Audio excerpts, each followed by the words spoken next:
berilah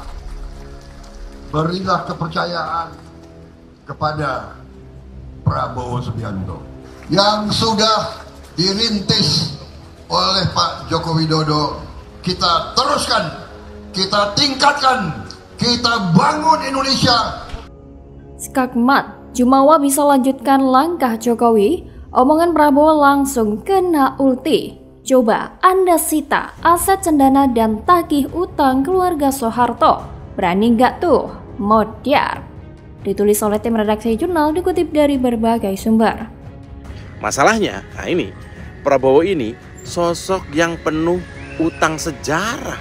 Ingat, hutang sejarah. Soal jadi bagian dari keluarga cendana, penculikan aktivis 98, pelarian ke Yordania, dan masalah-masalah lainnya.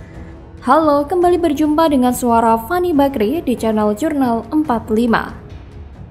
Pegiat sosial media sekaligus loyalis Ganjar Pranowo menantang bakal calon presiden usungan Gerindra, Prabowo Subianto, untuk menyita semua aset keluarga cendana serta menagih utang negara yang melilit keluarga Soeharto. Hal ini disampaikan Yusuf Muhammad untuk merespon pernyataan Prabowo yang mengaku bakal meneruskan apa yang telah dimulai Presiden Joko Widodo jika dirinya terpilih menjadi presiden pada Pilpres 2024 mendatang.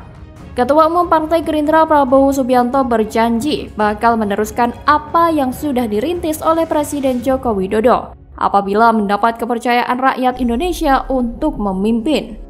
Hal itu diungkap Prabowo Subianto di hadapan ribuan simpatisan Partai Gerindra dalam sambutannya di acara konsolidasi Akbar Gerindra se-Tangerang Raya di lapangan Ahmad Yani, Kota Tangerang pada Minggu 9 Juli 2023. Pernyataan ini bermula ketika Menteri Pertahanan atau Menhan itu membicarakan tentang sumber daya alam kekayaan bangsa Indonesia agar dapat diolah oleh negara untuk kemakmuran rakyat. Prabowo mengatakan apabila bahan baku dari sumber daya alam itu diolah sendiri, maka nilai jualnya bakal bertambah. Hal itu sebagaimana program hilirisasi yang dikerjakan oleh Presiden Joko Widodo saat ini. Karena itu, saudara-saudara, kita harus yakinkan rakyat, berilah kepercayaan kepada Partai Gerindra, berilah kepercayaan kepada Prabowo Subianto. Yang sudah dirintis oleh Pak Joko Widodo kita teruskan, kita tingkatkan, kata Prabowo. Prabowo kemudian menyinggung banyak politisi yang memberikan banyak janji menjelang pemilihan umum. Namun ia mengingatkan bahwa Partai Gerindra tidak boleh hanya berjanji tanpa realisasi. Kita tidak mau sesumbar janji, tapi kita harus selalu berani untuk menetapkan tujuan, berani untuk menetapkan arah. Tujuan kita, arah kita, Indonesia adil dan makmur. Indonesia bangsa yang benar-benar sejahtera untuk seluruh rakyat Indonesia, ucapnya. Oke, kalau begitu, tolong Pak Prabowo teruskan apa yang telah dirintis oleh Pak Jokowi selama ini. Misalnya, menyita aset-aset negara yang dikuasai oleh keluarga cendana, kemudian menagih utang-utang anak Soeharto kepada negara yang nilainya mencapai triliunan, kata Yusuf Muhammad dalam sebuah cuitannya di akun Twitternya @yusuf_dumdum dilansir dari populis.id pada Senin 10 Juli 2023. Adapun Presiden Jokowi beberapa waktu lalu menyita sejumlah aset negara yang dikuasai keluarga cendana. Tak hanya itu, pemerintah lewat atas BLBI belum lama ini sudah memanggil Siti Hardiyanti Rukmana alias Tutut Soeharto terkait piutang negara 700-an miliar rupiah yang belum dibayar. Kemudian hutang Hutomo Mandala Putra alias Tommy Soeharto kepada negara tercatat masih sebesar 2,61 triliun rupiah. Aset yang berkaitan dengannya pun disita karena belum ada itikat baik dari yang bersangkutan untuk melunasi utang BLBI. Sekedar informasi, Prabowo Subianto disebut-sebut sangat dekat dengan keluarga cendana lantaran Menhan RI itu pernah menikahi salah satu putri Soeharto, Siti Hediati Haryadi alias Titik Soeharto. Kendati sudah bercerai, namun hingga kini Prabowo dan Titik Soeharto tetap berhubungan baik.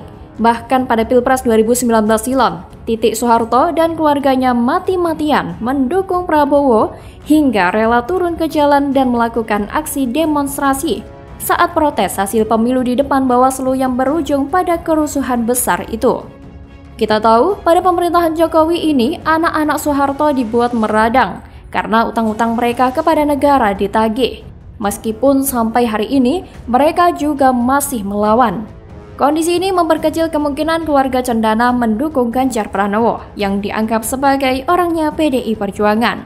Sementara PDI Perjuangan juga tak mungkin mendukung sosok yang berkaitan erat dengan Orde Baru seperti Prabowo agar dijadikan capres. Secara pribadi mungkin Prabowo mulai berubah sejak menempel ke Jokowi. Prabowo juga agaknya lebih baik dibandingkan Anies Baswedan. Tetapi kalau harus mempertimbangkan antara Ganjar atau Prabowo, rakyat yang cerdas jelas akan mengarahkan telunjuk pada Ganjar Pranowo. Bagaimana kalau menurut Anda?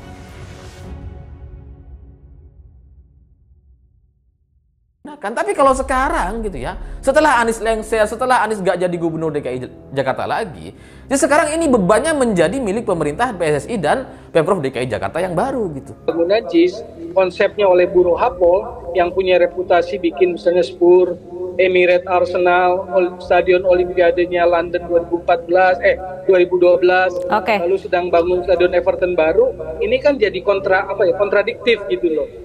Satu persatu aib kebohongan Anies Baswedan terkuak.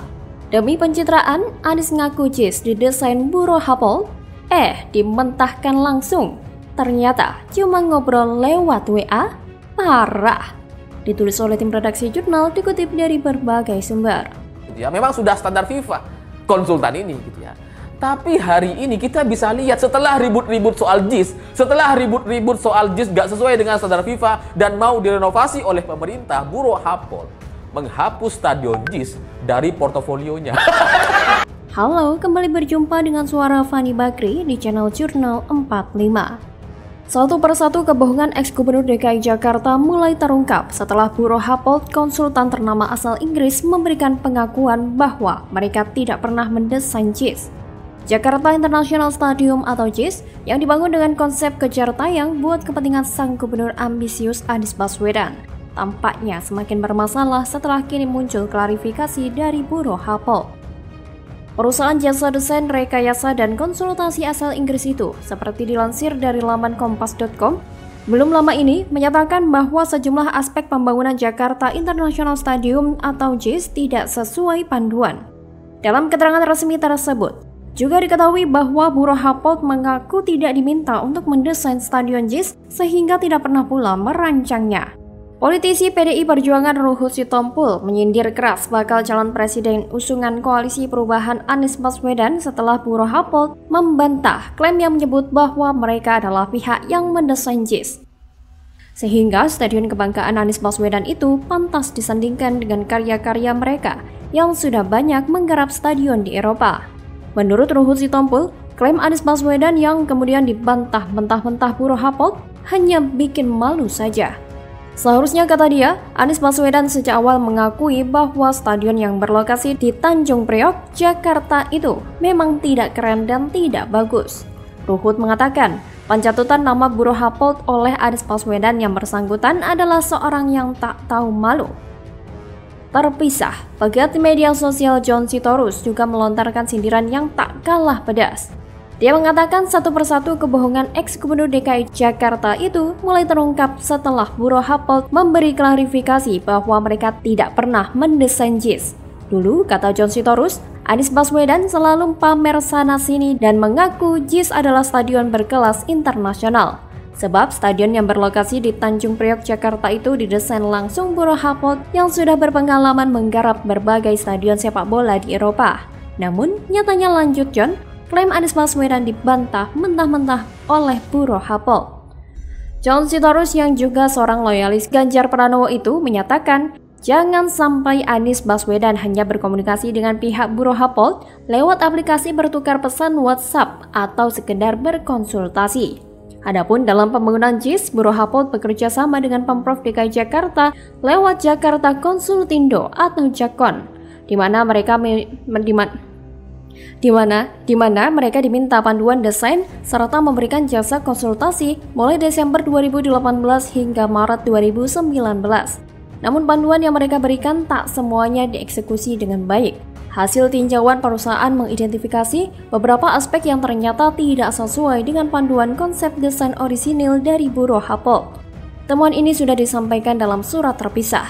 Dilansir dari detik.com pada Minggu 9 Juli 2023.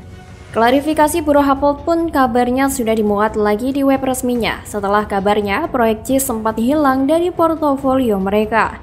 Mungkin langkah ini ditempuh buat menjaga nama baik jasa konsultan kelas dunia itu supaya publik paham bahwa pihak yang bersalah dalam hal ini adalah PT Jakon yang terkesan kurang tuntas mengikuti panduan yang diberikan oleh Bureau Happold. Saya sih yakin kalau panduan yang diberikan Bureau Happold diikuti, maka pembangunan JIS akan ciamik dan sesuai standar FIFA. Gak kayak sekarang yang perlu direnovasi lagi memenuhi standar buat menggelar Piala Dunia U17. Akhirnya, semakin terkuaknya borok JIS yang sampai membuat Bureau Happold bersuara karena emoh dituding yang aneh-aneh sama pendukung Anies. Saya yakin kans Anies buat Pilpres 2024 semakin meredup. Begitu pula Surya Paloh akan semakin puyeng memikirkan cara menaikkan pamor Anies yang semakin berat. Kapok. Bagaimana kalau menurut Anda?